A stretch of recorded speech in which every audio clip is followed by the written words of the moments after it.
kabady! Welcome sa bago na namang episode ng Buddy Facts! Kung saan kikilalanin natin ang isang unit ng Philippine Navy, ang Civil Military Operations Group, Philippine Navy. Kabady, alam mo ba na ang CMOG PN ang nagsisilbing tulay sa pagitan ng Navy at ng mga sibilyan? Ito ang CMOG PN, ang unit na nangangalaga sa magandang ugnayan sa mga komunidad, local government units, NGOs, at iba pang sektor ng lipunan sa buong bansa. Pero hindi lang yan. Marami silang core functions na mahalaga sa seguridad at kapayapaan. Una, ang public information. Sila ang nagbabahagi ng impormasyon tungkol sa mga gawain ng Philippine Navy, mula humanitarian missions hanggang sa maritime security operations. Layunin nilang ipaliwanag sa publiko kung ano ang papel ng Navy sa bansa. Pangalawa ay ang community relations.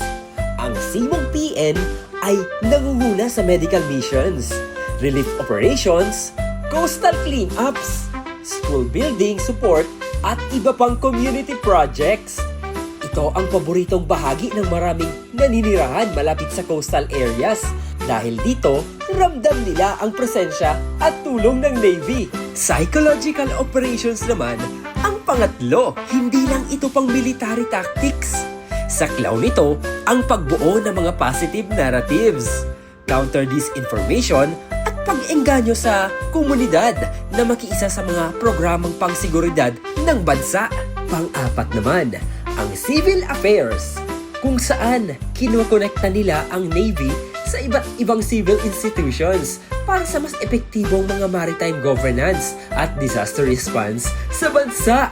At eto pa, isang fun fact mga kabady. Ang CMOG PN ang isa sa pinaka-visible na unit ng Philippine Navy sa mga sibilyan. Kaya sila ang madalas na frontliners sa humanitarian assistance at disaster response, lalo na kapag may bagyo o sakuna.